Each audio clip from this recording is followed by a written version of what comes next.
રાજકોટ જિલ્લાના ધોરાજીમાં નગરપાલિકા તંત્રમાં ફાયર બ્રિગેડના સાધનો છે, પણ ક્વોલિફાઈડ અધિકારીઓ જ નથી અને ધોરાજીની જનતા રામ ભરોસે.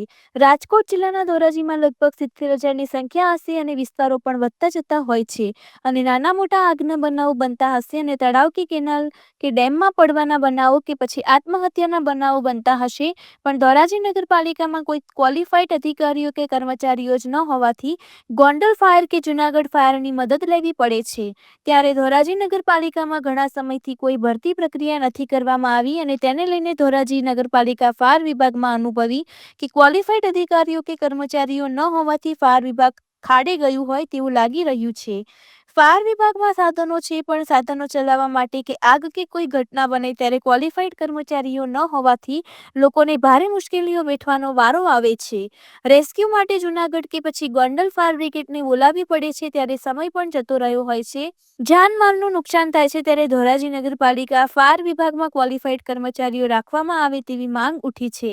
જો ક્વોલિફાઈડ અધિકારીઓ ન હોય તો રાજ્ય સરકાર તાત્કાલિક ભરતી પ્રક્રિયા કરે અને લાયકાત ધરાવતા અધિકારીઓ કે કર્મચારીઓ નગરપાલિકા ફાયર વિભાગમાં રાખવામાં આવે તેવી પ્રબળ માંગ ઉઠી છે.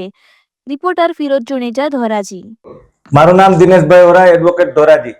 ધોરાજી નગરપાલિકામાં ફાયર સેફટીના પૂરતા સાધનો હોવા છતાં લોકો રામ ભરોસે છે. આવનારા દિવસોની અંદર ઉનાળાના દિવસો આવતા હોય, નગરપાલિકા પાસે ક્વોલિફાઈડ સ્ટાફ નથી, જેને કારણે લોકોને જીવ ગુમાવવાનો વારો આવે તેવી પરિસ્થિતિ છે.